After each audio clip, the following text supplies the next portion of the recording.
क्यों नहीं मरोगे? वरदान है। क्या वरदान है? शंकर जी के पुत्र के हाथों मरेंगे और शंकर जी की घरवाली नहीं। अब लोग हम कहाँ मरेंगे?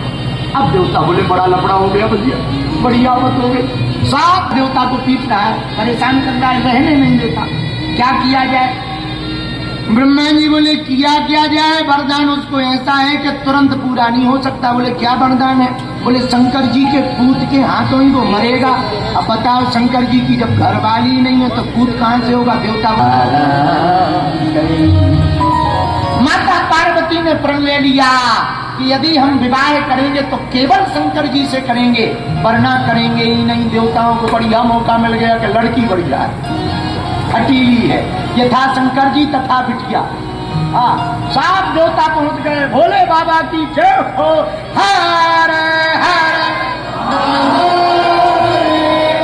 शंकर जी बोले इतने देवता आए, आज क्या बात है? निमंत्रण है क्या? देवता बोले निमंत्रण नहीं है। ब्रह्मा जी से बोला तुम ही बोलो। बोले निमंत्रण नहीं है, देवताओं की कुछ लालसा है। शंकर जी बोले क्या लालसा है? ब्रह्मा जी बोले ये लोग कह रहे बहुत दिन से बारात में नहीं गए। बहुत दिन से बारात का आनंद नहीं लिया, रायते का आनंद नहीं लिया, रसगुल्ला का आनंद नहीं लिया। शंकर जी बोले देखो किसी देवता की शादी करवा दो तो बारात चलाओ। ब्रह्मा जी बोले किसी की नहीं, वो तुम्हारी चक्कर में आए। शंकर जी बोले हमारी। राम राम राम राम राम राम राम सीताराम सीताराम। जाओ देवता वापस जाओ, जाओ जाओ। क्यों?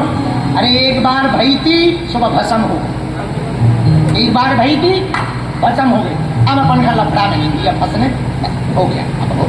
अब नहीं। देवता ब्रह्मा जी बोले सुनो तो, जो भस्म भई थी वही पार्वती बन गई हिमवान के घर। खूब तपस्या कर रही, आप आज्ञा करो, लड़की हम लोगों ने देख ली। शंकर जी बोले नहीं, कैंसल है, कैंसल। देवताओं का मुंह लटक गया। अब शंकर जी बोले मुंह क्यों लटका है? देवता बोले कर लो शादी, नहीं तो हम लोगों के दर्शन दोबारा नहीं होंगे। शंकर जी बोले क्यों क्यों नहीं होंगे दोबारा दर्शन? बोले तारकासुर। बोले ये कौन है तारकासुर? बोले ब्रह्मा जी से पूछो, ये नहीं की बनाई फिल्म। हाँ ब्रह्मदेव क्या बात है, ये तारकासुर कौन है?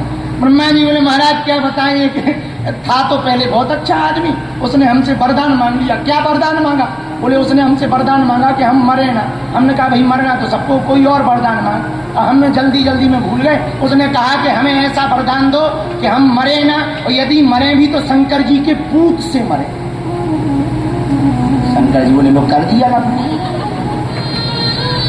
देवता बोले इसीलिए तो हम लोग आए। किस लिए आए हो? शादी करो। शंकर जी बोले नहीं। अच्छा बात भी उनकी सही, जिनकी हो गई उनसे पूछो क्या बीत रही। अच्छे हंसते खेलते चेहरे पे मायूसी छा जाती। जिनकी हो गई उनकी हालत देखो। हाँ घरवाली के दबाव में जरूर ना बोले, वो बात अलग है। देवताओं ने कहा महाराज हम लोगों की मुसीबत तो आप ही टाल सकते हो। कथा सबको पता ही है। शंकर जी ने राम जी की आज्ञा मान करके विवाह के लिए हाँ कह दिया। बोलो सीताराम, जोर से बोलो। देवता प्रसन्न हुए, बारात गई, विवाह हुआ, पार्वती जी आई। अब फिर तारकासुर ने उपद्रव मचाया। देवता फिर शंकर जी के पास गए। क्या हुआ? अब शादी कर तो ली। अरे महाराज शादी तो कर ली, लेकिन तारकासुर। बोले क्यों? बोले फिर हैरान कर रहा। क्यों कर रहा? अरे बोले वरदान है। क्या वरदान है? आपके ही तेज से उत्पन्न जब तक पुत्र नहीं होगा तब तक वो मरेगा नहीं। भोले बाबा ने पार्वती जी की तरफ देखा। देवी जी देवताओं की मुसीबतों को सुनो। भगवती माँ पार्वती ने कहा हे प्रभु आप चिंता ना करो, इन देवताओं की मुसीबत अब दूर हो ही जाएगी। माँ पार्वती जी ने स्कंद माता का रूप धारण किया। कालांतर में स्कंद के रूप में कार्तिकेय जी प्रकट हो गए और बड़े होकर के कार्तिकेय जी ने तारकासुर का वध कर दिया। बोलो सीताराम। और जब तारकासुर का वध किया तो देवताओं ने हाथ जोड़ लिए, कहा हे माँ आपकी नवरात्रि में पंचम दिन हम लोग पूजा करेंगे, स्कंद माता के रूप में आपकी पूजा करेंगे, क्योंकि आप कार्तिकेय की माँ हो। आपके ही कारण इस राक्षस से, मुसीबत से हम लोग बच पाए हैं। बोलो स्कंद माता की। इस प्रकार स्कंद माता प्रकट हुई, इसलिए पंचम दिन किसकी पूजा की जाती है? बोलो बोलो। जिन्हें संतान की दिक्कत हो, संतान होने में अवरोध बन रहा हो, यदि वो पंचम दिन स्कंद माता की पूजा करें, स्कंद माता का ध्यान करें, उनको केले का प्रसाद चढ़ावें, स्कंद माता प्रसन्न होकर के बांझ को ललना दे देती है। बोलो हाय हाय। तो भैया आज देखो, खेती किसानी कौन कौन जानता? जरा हाथ उठाओ। हाँ, जानते ही होगे, हाथ नीचे कर लो। खेती किसानी में जब बीज डालते हैं तो बीज जब पौधा बनने लगता है तो हम लोग बड़ा करने के लिए क्या करते हैं? खाद डालते हैं। खाद जानते हैं? हाँ या ना? जैसे खेती में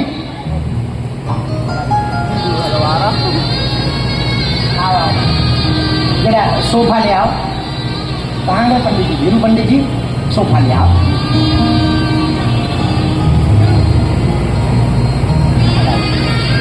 आज पूज्य सड़वा गुफा वाले महाराज जी का भी आगमन हुआ है।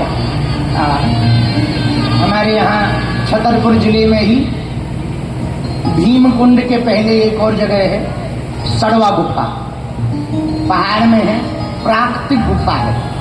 वहाँ अंदर में माँ पीताम्बरा विराजमान है। वहाँ के पूज्य महाराज जी का भी आगमन हुआ है।